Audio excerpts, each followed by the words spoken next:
Hello everyone, Professor Vinayak this side from JKB Education and IT Services. So in this particular video, I'm going to show you how is the schedule for the admission process in entire Maharashtra.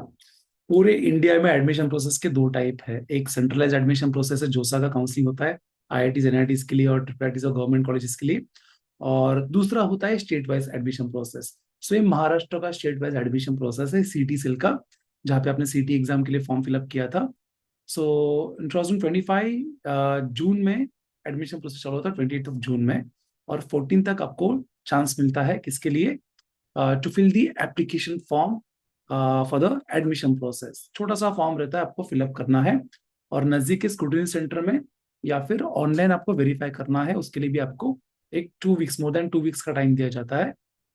Then we get the provisional merit rank. आपका rank Mumbai में या पुणे में university wise क्या rank है आपका, फिर पूरे महाराष्ट्र में आपका रैंक क्या है, कास्ट में आपका रैंक क्या है, लेडीज में आपका रैंक क्या है, different types of caste caste भी है।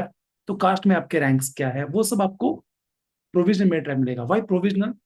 अगर किसी का डॉक्यूमेंट्स लेट हुआ या किसी का कुछ मिस्टेक किया है फॉर्म भरते समय या वेरिफिकेशन करते समय, तो 22 तक, लास्ट डेट 15 था ना, बट 22 तक फिर से ग्रीवेंसेस मिलता है।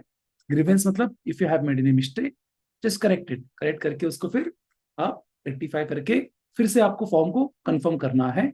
फिर 24 को आएगा final merit rank. Final merit rank के बाद आपको 26 से कैप राउंड 1 के लिए ऑप्शन फॉर्म फिलअप करना पड़ता है। सो ये साल के एडमिशन प्रोसेस में चार चार कैप राउंड से। सो कैप राउंड का प्रोसेस कैसे रहता है? They'll give you 3 days to fill the option form for the cap round. 300 options रहते हैं कैप राउंड 1 में। फर्स्ट ऑप्शन अगर आपको मिला, अलॉट हुआ, तो आपको कंपलसरी फ्रीज करना पड़ता है। तो 300 ऑप्शंस रहते हैं। 300 ऑप्शंस में से आपको जितने फिलअप करने आप उतने फिलअप करो, whether it is Mumbai university, Pune university, और there are 10+ universities we have in Maharashtra.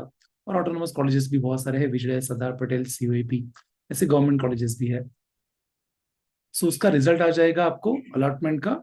Allotment के बाद आपको फिर से 4 दिन का मौका दिया जाएगा वेदर टू फ्रीज इट और नॉट फ्रीज इट। अगर आपने फ्रीज और नॉट फ्रीज दोनों में से कुछ भी नहीं किया तो आपका वो अलॉटमेंट चला जाएगा। नॉट फ्रीज किया, इसका मतलब है कि आपको अभी के लिए टेम्पररी एक्सेप्ट कर रहे हो and you are looking for the better option in the next round. So temporary आप एक्सेप्ट कर रहे हो और अगले राउंड में बेटर के लिए जा रहे हो। अगले राउंड में अगर बेटर मिला तो ये चला जाएगा, बेटर नहीं मिला तो ये आपका रिटेन हो जाएगा। That's the beauty of not freeze. मतलब ये जो मिला है या तो ये मिलेगा या उससे बेटर मिलेगा। ये नॉट फ्रीज का डेफिनेशन है। फ्रीज मतलब अच्छा लगा ले लो, एडमिशन डन। तो 4 दिन का समय जाता है, मतलब 3 दिन फॉर्म भरने के लिए दिए थे आपको, फिर 2 दिन का समय गया था, फिर डिस्प्ले हुआ था किसी स्कूल में एडमिशन, फिर एडमिशन लेने के फर्स्ट राउंड का रिजल्ट आने के बाद आपको एक्सेप्ट करना है या नॉट फ्रीज करना है या फ्रीज करना है या छोड़ देना है, जो भी है। तो उसके लिए एक राउंड के लिए 7-8 दिन का समय जाता है ऐसे। सेकेंड राउंड कभी चालू हुआ था देखो, 6 अगस्त को। थर्ड राउंड कब चालू हुआ था, उसका रिजल्ट कब आया था, 12 अगस्त को। फिर थर्ड राउंड कब चालू हुआ था, 16 अगस्त को। उसका रिजल्ट कब आया, 21 अगस्त को। फोर्थ राउंड कब चालू हुआ, 20 अगस्त को। उसका रिजल्ट कब आने वाला है, 1 सितंबर को आ चुका था उसका रिजल्ट। तो ऐसा आप देखोगे। सो स्टार्ट कब हुआ हमारा, 28 जून, और ये एंड कब हो रहा है, जुलाई अगस्त पूरा चला गया ना, the 1 September. Okay, so it's a 60 days long admission process. ये साल एडमिशन प्रोसेस काफी लंबा खिंचा, बट 45-50 days तो जाता ही है एडमिशन प्रोसेस में। उसके बाद स्पॉट राउंड आता है, इंस्टीट्यूशनल लेवल राउंड आता है, मैनेजमेंट कोटा आता है, प्राइवेट यूनिवर्सिटी करके कॉन्सेप्ट आ चुका है जिसमें नहीं जाना है आपको। प्राइवेट यूनिवर्सिटी एक डैमेज है हमारे इंजीनियरिंग के एजुकेशन के लिए, जो कि बहुत ज्यादा पैसे देके किसको भी एडमिशन देते हैं और डिग्री भी इतनी वैलिड नहीं रहती। It is not affiliated to any university और गवर्नमेंट। तो प्राइवेट यूनिवर्सिटी में जाना नहीं है, और मुंबई यूनिवर्सिटी या पुणे यूनिवर्सिटी में जाना है, अच्छे कॉलेजेस में सीटी सेल के थ्रू एडमिशन लेना है जहाँ पे फीस भी कम रहती है, कास्ट के मार्क्स के बेनिफिट्स मिलते हैं, सारे कास्ट को बेनिफिट्स है, ओपन वाले को भी बेनिफिट्स है, लैंग्वेज अगर आप मुस्लिम हो क्रिश्चियन हो उसके लिए बेनिफिट्स है, अगर आप ब्राह्मण्स हो, अगर आप लैंग्वेजेस में आप गुजराती, हिंदी, तमिल, मलयाली, अलग अलग लैंग्वेजेस के हो, सिंधी हो, तो उसके लिए अलग से बेनिफिट्स है। कास्ट, जनरल, लेडीज, बॉयज, सबके लिए इसमें बेनिफिट्स मिलेगा। ऐसा सीडीसीएल का एडमिशन प्रोसेस है।